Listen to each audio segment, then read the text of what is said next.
When you think of Nashville, most folks picture cowboy boots, honky-tonks, and more country songs about heartbreak than one man with a guitar could handle. But beneath all that neon glow and steel guitar twang, there's something darker lurking in Music City. And trust me, it ain't the price of a beer on Broadway. Now, Nashville has seen its share of history: wars, fires, duels, and plenty of Southern drama. And if there's one thing ghosts love more than a sad country ballad, it's unfinished business. So while people flock here for the grand ole Opry, some come for the haunted hotels, the restless spirits, and the occasional shadow figure who didn't bother buying a ticket. If you've ever walked downtown late at night, you might have felt it, that little chill that runs down your spine. Sure, it could be the wind coming off the Cumberland River, or maybe it's that Confederate soldier that still likes to patrol the streets after dark. Either way, you're not alone, no matter what your Uber driver swears. And let's be real, ghosts in Nashville probably got it pretty good. They've got live music every night, plenty of tourists to spook, and if they're feeling dramatic, they can even slam a few doors in rhythm to a banjo solo. Honestly, it sounds like the best open mic gig a spirit could ask for. But don't get too comfortable.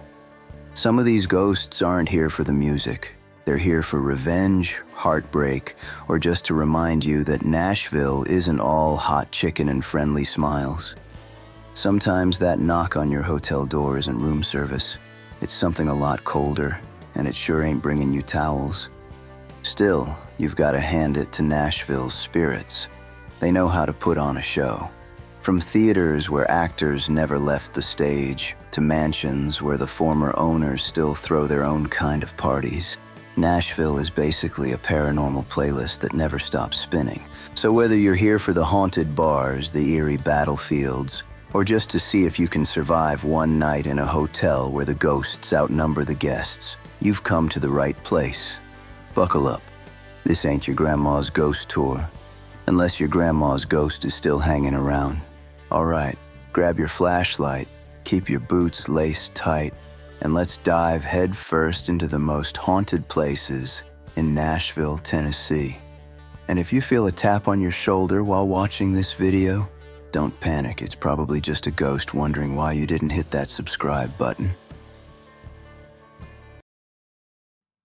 If you've been here for a while, I know what you're thinking.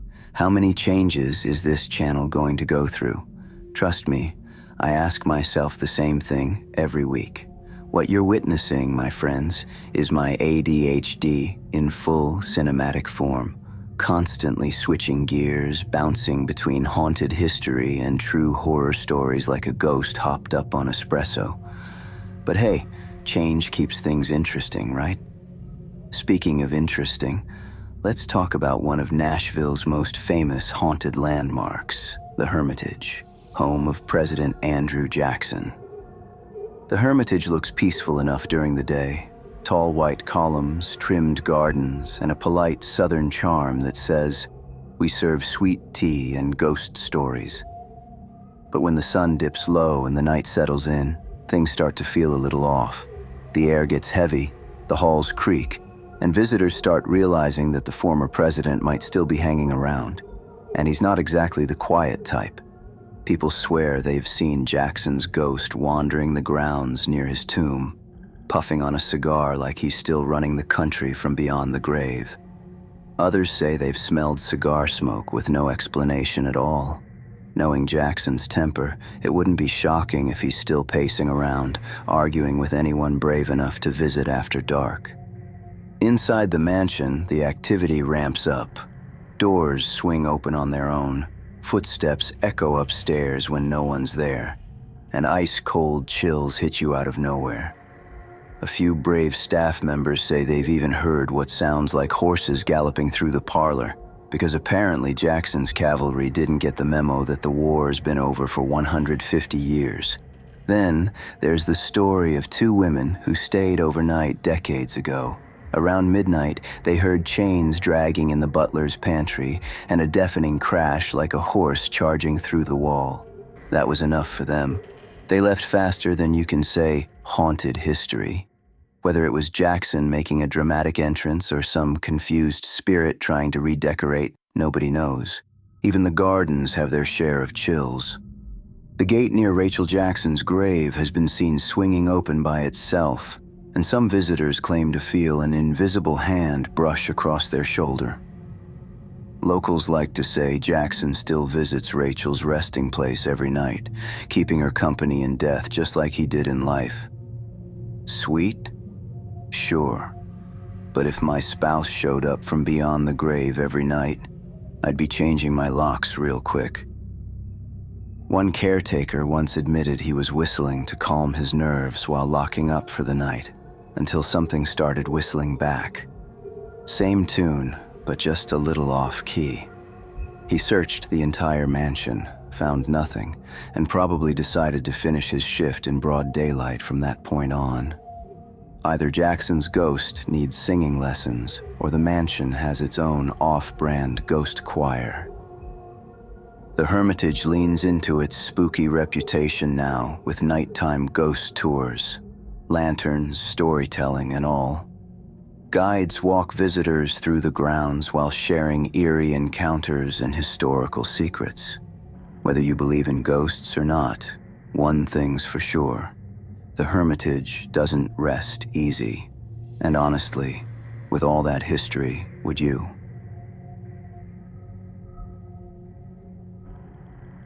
The Tennessee state capitol rises above Nashville like a stone monument to ambition, politics, and just a touch of eternal drama.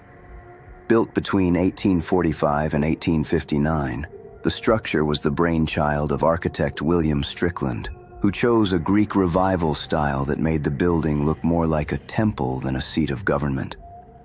It was a marvel of its day, with local limestone hauled up Capitol Hill and iron roof trusses ahead of their time. Sadly, Strickland never saw it finished. He died in 1854, and in true Gothic fashion was entombed in the very walls of the Capitol itself. Nothing says dedicated to your job like becoming part of the office building forever.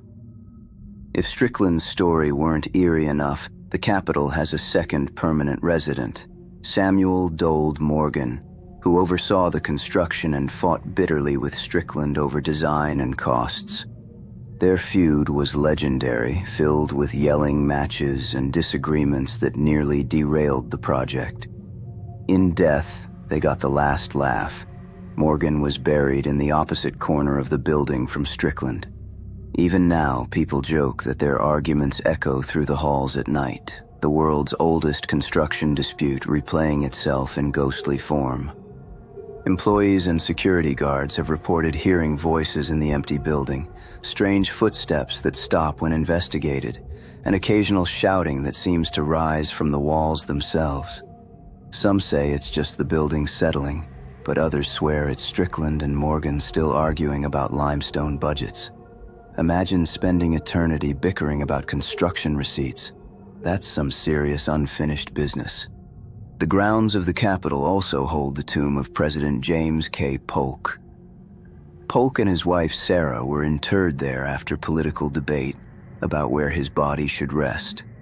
Visitors have occasionally reported seeing a man in 19th century attire near the tomb, kneeling or pacing before vanishing into thin air. Some say it's Polk himself, forever restless, maybe regretting those long political speeches or trying to keep an eye on his legacy. Either way, it gives a nighttime stroll around the Capitol grounds an extra chill. Inside the building, ghostly encounters go beyond phantom arguments. Renovation crews and custodians have told tales of being pushed, hearing stern voices warning them not to move furniture, and even seeing objects slide back into their rightful place after being disturbed. The culprit is often blamed on a ghostly Confederate soldier said to haunt the stairwells, possibly one who was killed when Union forces took Nashville during the Civil War. Workers swear they've heard boots clanging and doors slamming when they were the only ones left inside. There's also the mysterious woman in white, often spotted near the Capitol's tower. She's been described as wearing antebellum dress, sometimes mistaken for Rachel Jackson, wife of President Andrew Jackson, though she died years before the Capitol was even built. Whoever she is, she seems to enjoy drifting through the halls and startling late-night staffers, proving once again that nothing livens up paperwork like a ghostly fashion show. The Capitol is more than just ghost stories. It's a place of immense historical weight. From debates that kept Tennessee in the Union to the landmark 1920 ratification of the 19th Amendment granting women the right to vote, the building has been the stage for some of the state's most pivotal moments. Perhaps it's no surprise that so much energy lingers there. History this intense doesn't always stay quiet. Today, tourists can take free guided tours by day, learning the official version of Tennessee's history. By night, ghost tours in Nashville often include the Capitol, where guides whisper about the feuding architect, the restless president, the Confederate soldier, and the mysterious lady in white. Whether you believe or not, one thing is certain. The Tennessee State Capitol is one of the few government buildings where the phrase spirited debate is both political and paranormal. Printer's Alley in Nashville might be only a couple of blocks long, but if ghosts got paid rent, the city could retire early. By day, it looks like a quirky little stretch of brick and neon wedged between downtown skyscrapers. But by night, that's when the whispers start. This alley has been everything from a publishing hub to a Prohibition-era speakeasy hotspot to a late-night music crawl. And with all that history comes plenty of restless spirits who apparently still want to bar hop after death. The alley got its name back in the late 1800s when it was home to most of Nashville's publishing houses and printing presses. Writers, journalists, and typesetters hustled there by day, but by night, the place transformed into an underground playground. Jazz clubs, speakeasies, and burlesque bars kept the city buzzing long after curfew. The alley earned a reputation as both glamorous and dangerous, perfect conditions for some lingering ghosts. After all, what's the afterlife without a good cocktail and a tragic backstory?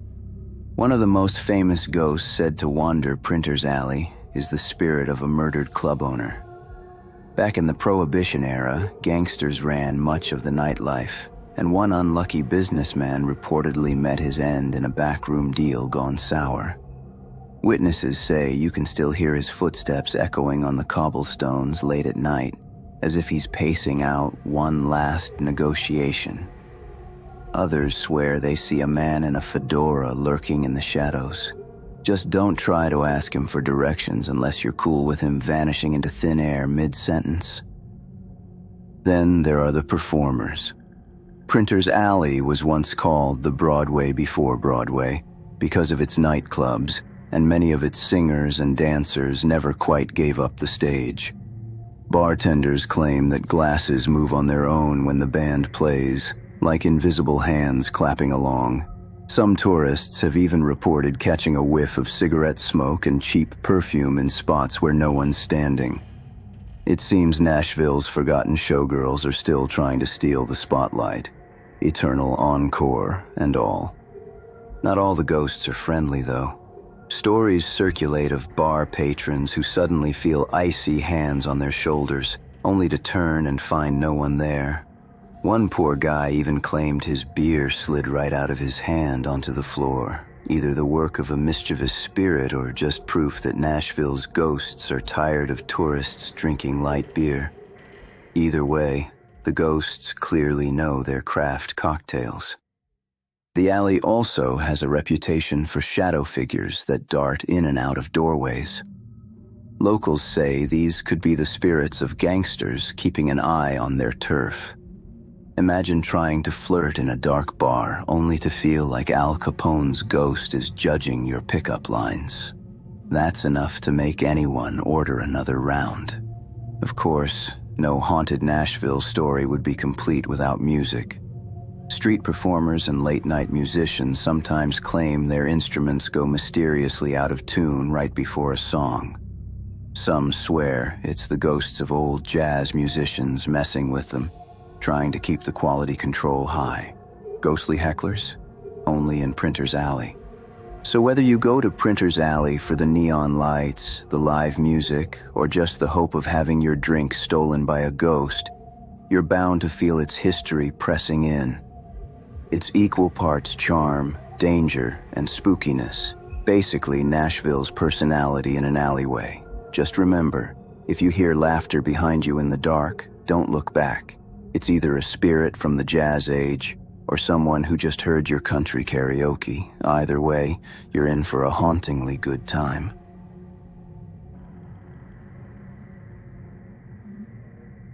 Belmont University in Nashville isn't just known for its music program. It's known for having a few lingering guests who never quite graduated.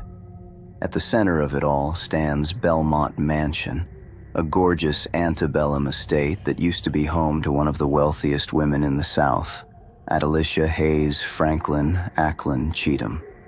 She built the mansion with her husband and filled it with fountains, art, exotic plants, and even animals. But while her life was luxurious, it was also heartbreakingly tragic. She outlived 2 husbands and buried 6 of her children before they reached adulthood. Some say that kind of grief doesn't just disappear. It lingers, just like she does. Adelicia's ghost is the star of Belmont's supernatural rumor mill. Students and staff have claimed to see a woman in a long 19th century gown roaming the halls of the mansion. She's been known to rearrange furniture when no one's looking, open and close doors, and even whisper complaints about decor. A few tour guides swear they've seen her appear out of thin air, look around disapprovingly, and vanish again. If you feel a sudden cold draft while admiring the chandeliers, don't panic. It's probably just Adelicia making sure the place is still up to her impossibly high standards. Apparently, not even death can stop a Southern woman from redecorating, but Adelicia's not alone in her eternal residency. Rumor has it that some of her children remain with her. Visitors have reported the sounds of children laughing, toys rolling across the nursery floor, and faint little footsteps echoing down the halls. Sometimes staff hear a soft voice calling out "Mama" from an empty room.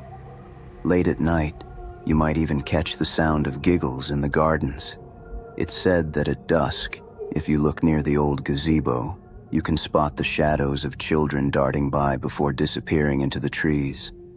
It's sweet, until you realize there haven't been any living kids on the grounds in 100 years. One student told a story that still makes people shiver.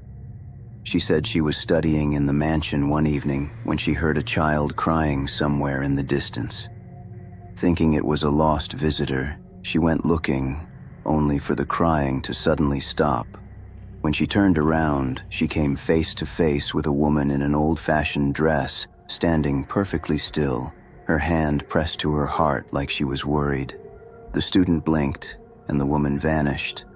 The next morning, she described what she saw to a staff member who nodded and said, "Sounds like you met Mrs. Ackland." Needless to say, that student switched her study spot to the library after that. The ghosts aren't all about tragedy, though. Belmont students claim the spirits get festive, too. During the university's annual Hanging of the Green Christmas event, several people have reported feeling someone brush past them on the grand staircase, only to turn around and find no one there. Others have heard the rustle of a gown or smelled a whiff of old perfume. Maybe Adelicia just can't resist a good Christmas party. After all, she used to host the grandest balls in Nashville. It's not hard to imagine her drifting through the crowd, silently judging everyone's outfits and mentally redecorating the tree. Even outside the mansion, the weirdness doesn't stop. Some dorms have stories of their own, students waking up to find their blankets pulled off or hearing knocks on their doors when no one's there. Security guards have reported alarms going off in locked buildings, lights turning on by themselves, and motion sensors tripping with no sign of anyone inside. Nearby neighbors have even claimed their own houses, experience strange activity, like doors opening on their own and phantom footsteps at night. If that's true, it looks like Belmont's ghosts occasionally like to wander the neighborhood, maybe stretch their legs after a long century indoors. Still, no one seems too afraid of the Belmont ghosts. In fact, the school embraces the legends. Students tell the stories at Halloween parties, and tour guides love to share them with visitors brave enough to walk the halls at night. Whether you believe in ghosts or not, it's hard to deny that Belmont's charm lies in its mix of beauty, history, and a little bit of mystery. And if you do visit, just remember to say, "Good evening, Mrs. Acklin," when you walk into the mansion, because around here, good manners never die. So if you ever catch sight of a lady in a flowing white dress standing in a window, don't freak out. She's probably just checking to make sure the curtains are even.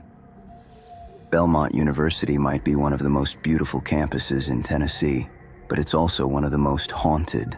And somewhere in those halls, a Southern belle is still keeping everything in perfect order, one ghostly inspection at a time.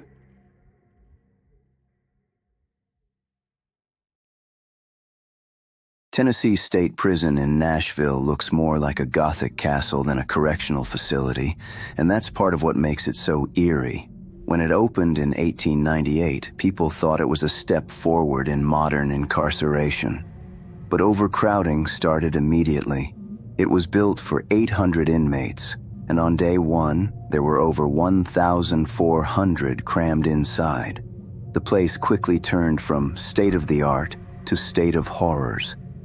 The warden back then, Glenn Swafford, ran the place with an iron fist for decades, so much so that inmates called it Swafford's Graveyard.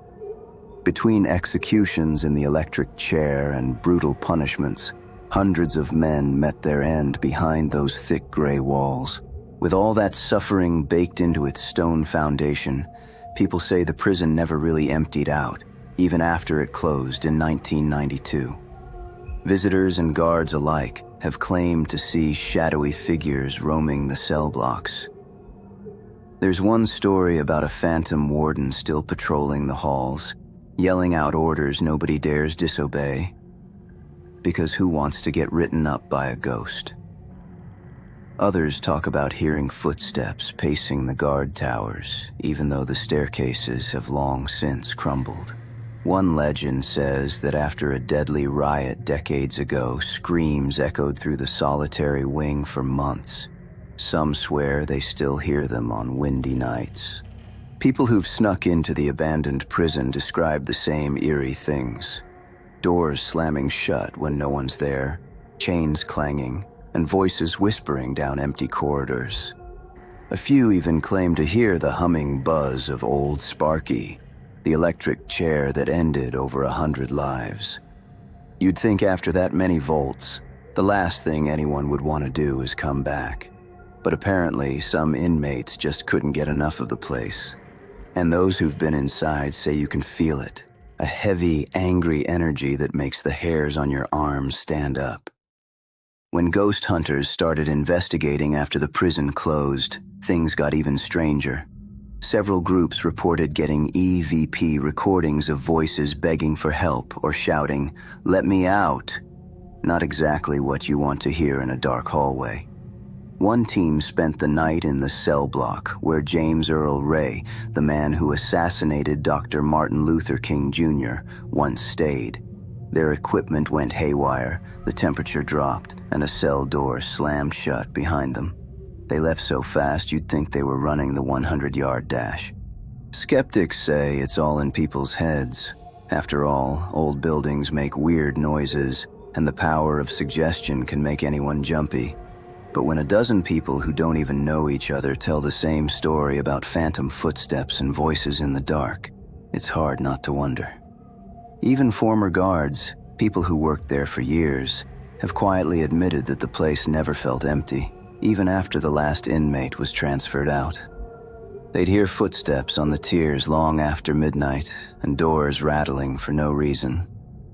The prison's been off limits for years because it's falling apart and full of asbestos, A tornado even tore through part of it in 2020, like Mother Nature herself was trying to exorcise the place. But some folks swear the damage just made it creepier. The walls are cracked, vines are creeping in, and it's dead silent except for the crows circling above. Every now and then, someone drives by at night and they'll say they saw a light flicker in one of the towers, or a figure standing in a window. Maybe it's just shadows, or maybe the night shift never really ended. For a while, there was a 5K race that let people run through the prison grounds to raise money for charity. Imagine jogging past the execution chamber while someone next to you jokes, "Did you feel that cold spot?" That'll shave a few seconds off your mile time. Since the tornado, even that's been shut down, leaving the ghosts as the only ones still pacing the yard. Today, Tennessee State Prison stands as one of the most haunted places in the South. Locals call it the Castle of the Dead, and for good reason. Whether it's haunted by restless inmates, guilt-ridden guards, or just the weight of a dark history, nobody can deny the place gives off bad vibes. Maybe it's just an old building with a lot of stories, or maybe it's a reminder that some sentences don't end, even after death. Either way, if you ever pass by those looming walls, don't look too long. You might just see someone looking back. Parts of The Green Mile were filmed at the Tennessee State Prison in Nashville. The production team chose the abandoned facility in the late 1990s because of its massive stone walls, iron bars, and hauntingly authentic atmosphere. The prison had already been closed for several years by then, but it still had electricity and a few usable sections. Filmmakers used the interior and exterior for many of the movie's key scenes, especially the ones inside E Block, where John Coffey and the other inmates awaited execution. They didn't use the real electric chair from the prison, that thing's long gone, but they recreated one for filming. The combination of real prison corridors and Hollywood lighting made it look terrifyingly real, to the point that some crew members reportedly said they didn't like being there after dark. The prison has also appeared in a few other productions, like Ernest Goes to Jail, Walk the Line, and The Last Castle. But The Green Mile remains the most famous, and it's one of the reasons so many people today associate the place with death, ghosts, and eerie silence. The Ryman Auditorium in Nashville, Tennessee, is one of the most haunted music venues in the United States, and its ghost stories go back over a century. It began as the Union Gospel Tabernacle in 1892, built by riverboat captain Thomas Ryman after he attended a revival meeting that changed his life. When he died in 1904, the building was renamed the Ryman Auditorium in his honor. But legend says Captain Ryman wasn't thrilled when the hall started hosting sinful entertainment. According to old stories, his ghost has interrupted performances he didn't approve of, most famously stomping his feet so loudly during the opera Carmen that the show had to stop. Another play, Tobacco Road, reportedly met the same fate when angry phantom footsteps echoed through the room.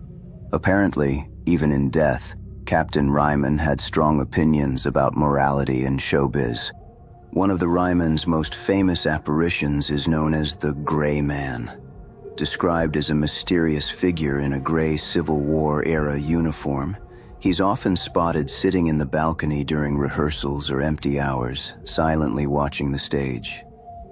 The moment anyone approaches, he disappears. Some say he's a Confederate soldier who once attended services there, while others think he might be a ghostly fan who never left. Staff and performers have seen him enough times that they've accepted him as part of the place. He's almost like the auditorium's unofficial usher from beyond the grave. Another legend revolves around Patsy Cline, the country music icon who died in a plane crash in 1963.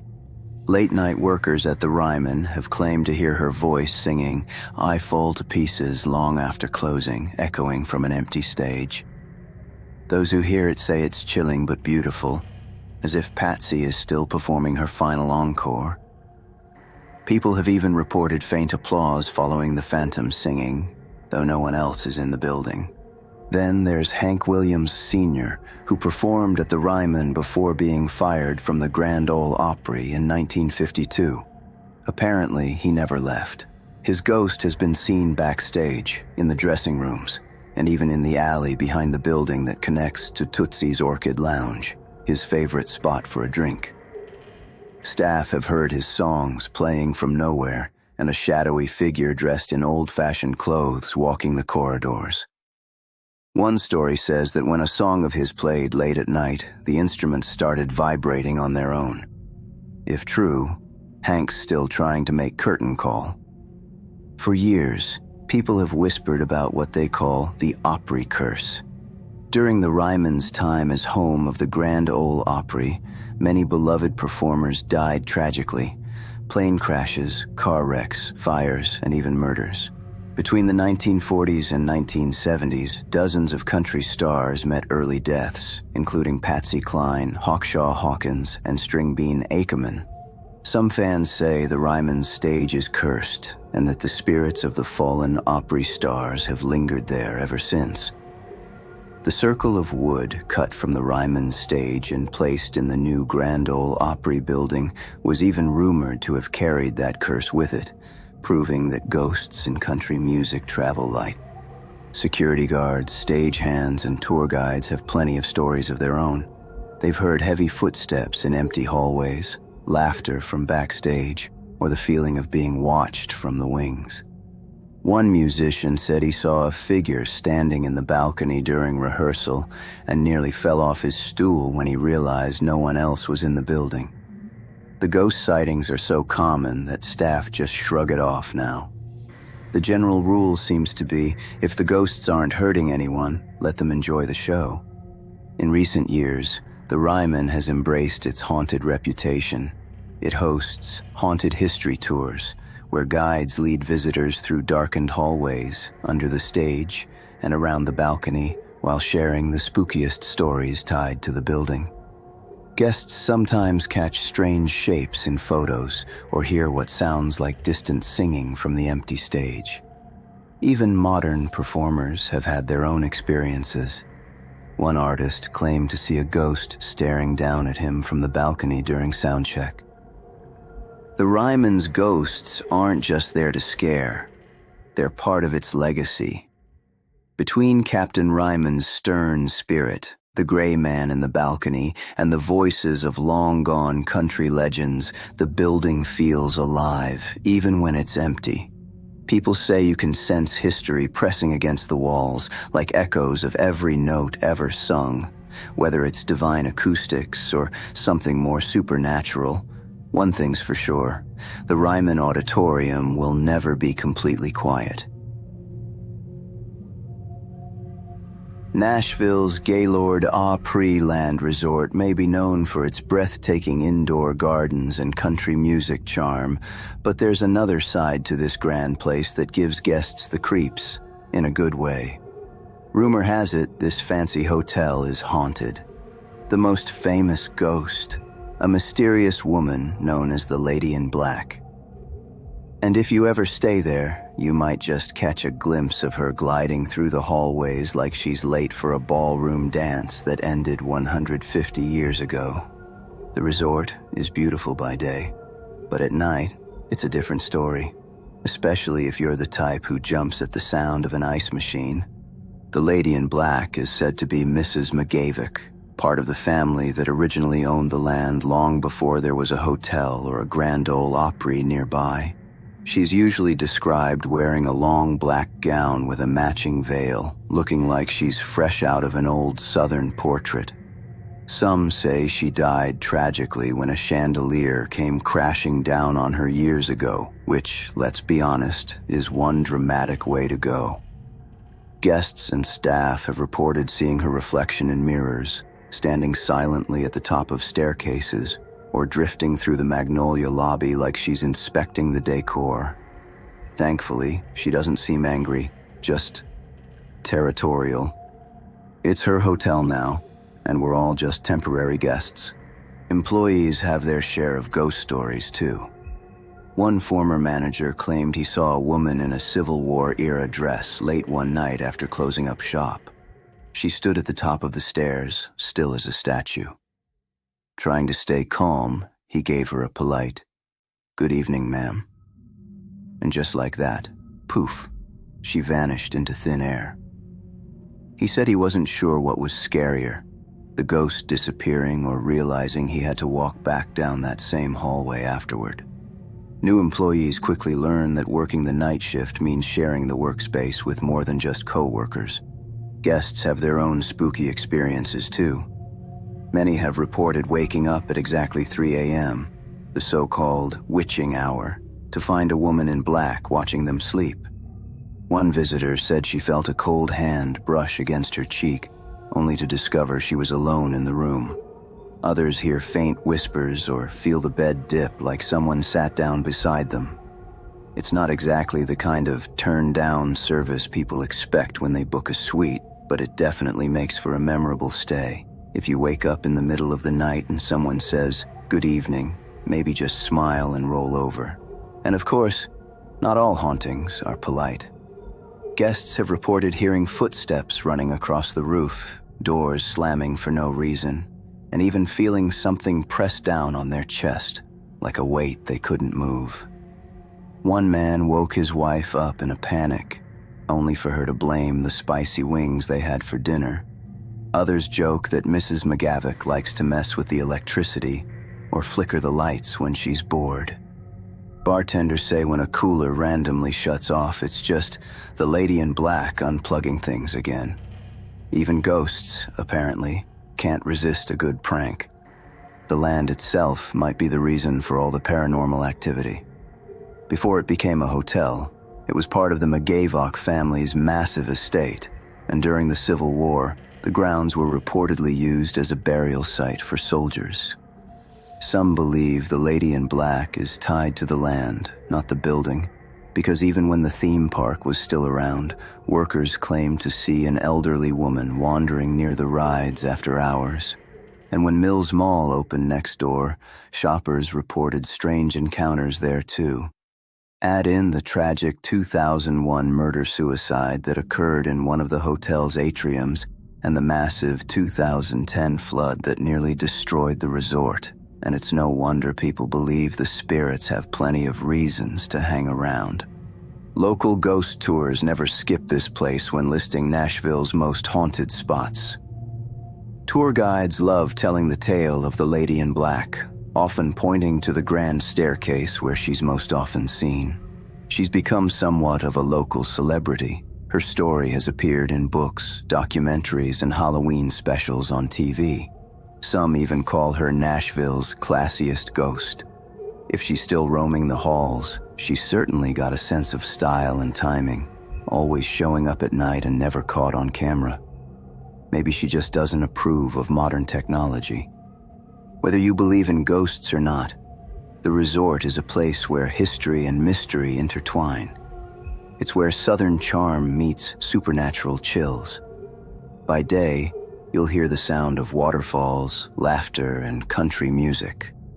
By night, you might hear faint footsteps, soft whispers, or the creak of a chandelier swinging gently on its chain.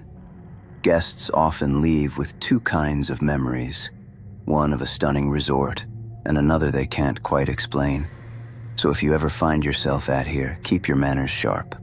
A simple, "Good evening, ma'am," might just earn you a ghostly smile in return. Mount Olivet Cemetery in Nashville might be peaceful by day, but once the sun dips behind the skyline, things get a little spirited. Founded in 1856, the cemetery covers over 200 acres of Nashville history, and it seems some of that history refuses to stay buried. Locals say the place is beautiful, ornate tombs, ancient trees, and winding paths. But when the fog rolls in, it looks straight out of a Southern Gothic novel.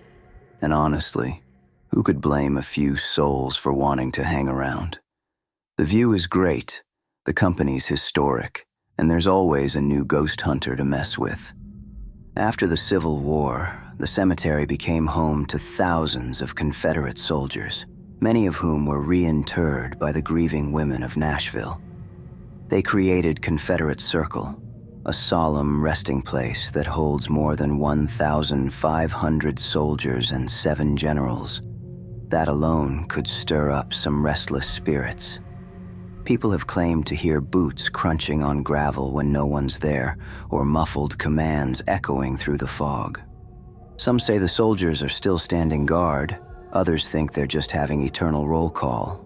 Either way, if you hear a bugle playing in the middle of the night, it's probably not coming from the Nashville Symphony. Among the big names buried there are Adelicia Ackland, once the richest woman in Nashville, Captain Thomas Ryman, who built the Ryman Auditorium, and Governor William B. Bate, who traded his Confederate uniform for a seat in the state's highest office. Rumor has it that Ryman's ghost occasionally checks in on his cemetery neighbors before heading downtown to see how the old auditorium is holding up. And Adelicia? Locals swear that if you visit her mausoleum on a quiet night, you might catch a faint scent of perfume or the sound of her silk dress swishing by. You know you've made it in life and death when even your ghost smells expensive. In 2009, a paranormal group decided to spend the night at Mount Olivet, and let's just say it didn't take long for the spirits to speak up. When one investigator greeted the darkness with a friendly, "Hello," the recorder picked up a voice replying, "Come right in." Southern hospitality, even from the afterlife. Later, a different voice rasped, "I dug graves," as if to remind everyone who was really running the place. Nothing like hearing that while standing in the middle of a cemetery at 2 a.m. It's safe to say those investigators got more than their money's worth that night. Visitors have also reported strange glowing orbs hovering over headstones and darting between trees. Cameras catch mysterious lights that can't be explained, and sometimes whispers drift through the air when the cemetery's completely empty. Stand near the Confederate monument, and you might even overhear an argument from the 1800s. Ghosts debating politics that probably weren't settled the first time around. It's comforting, in a weird way, to know that even in death, people still love a good argument. But the most famous spirit is known as the Shadow Walker. He's a tall, dark figure seen pacing the same path night after night, always vanishing in the exact same spot. Some think he was a caretaker still making his rounds. Others say he's a mourning husband visiting his wife's grave.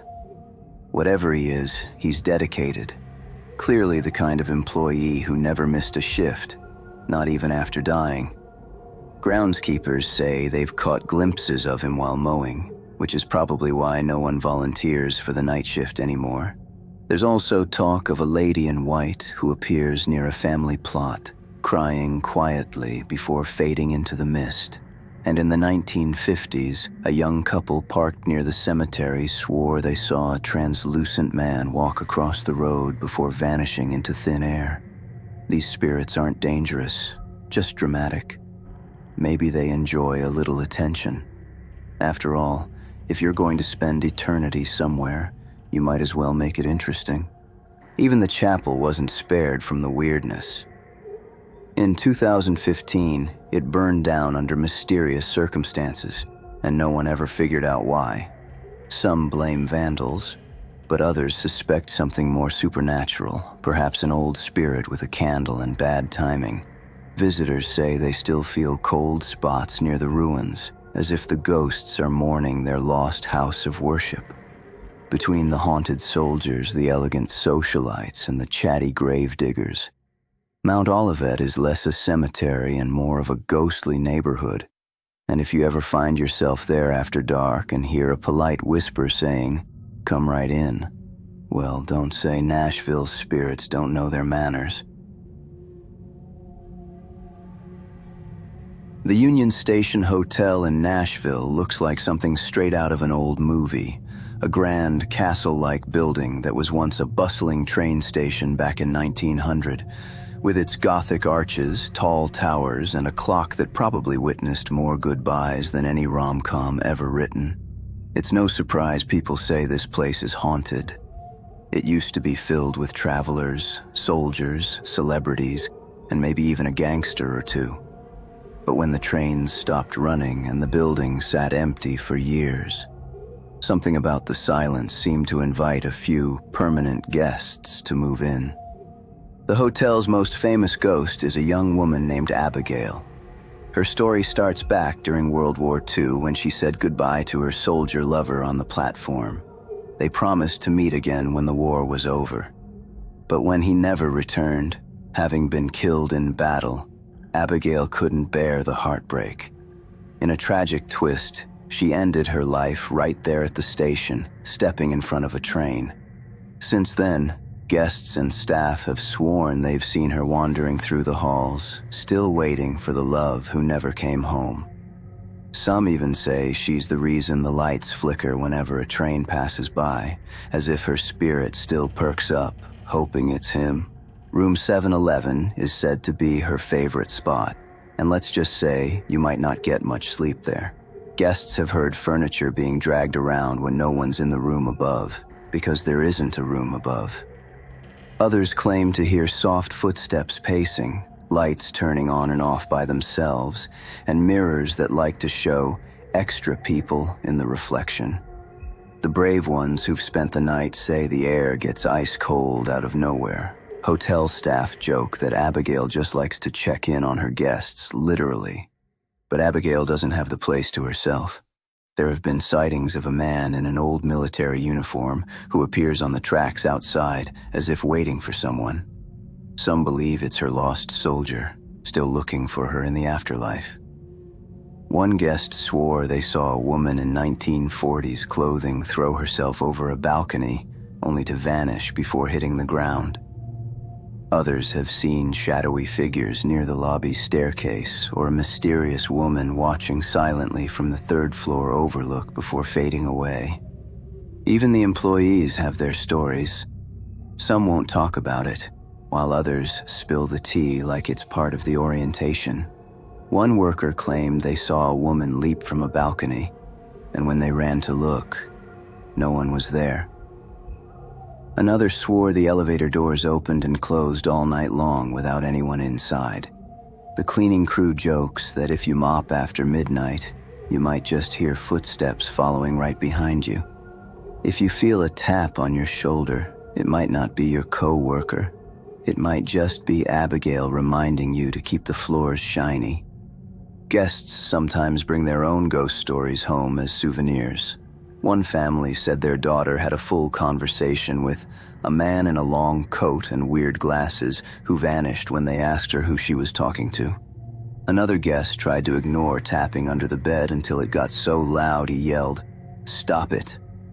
And it did, for about 5 minutes. The tapping started again, like the ghost was saying, "You don't tell me what to do."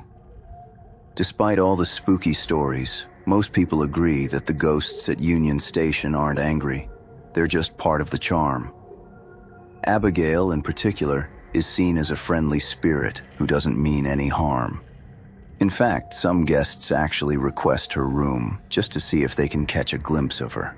She's basically the unofficial hotel mascot now.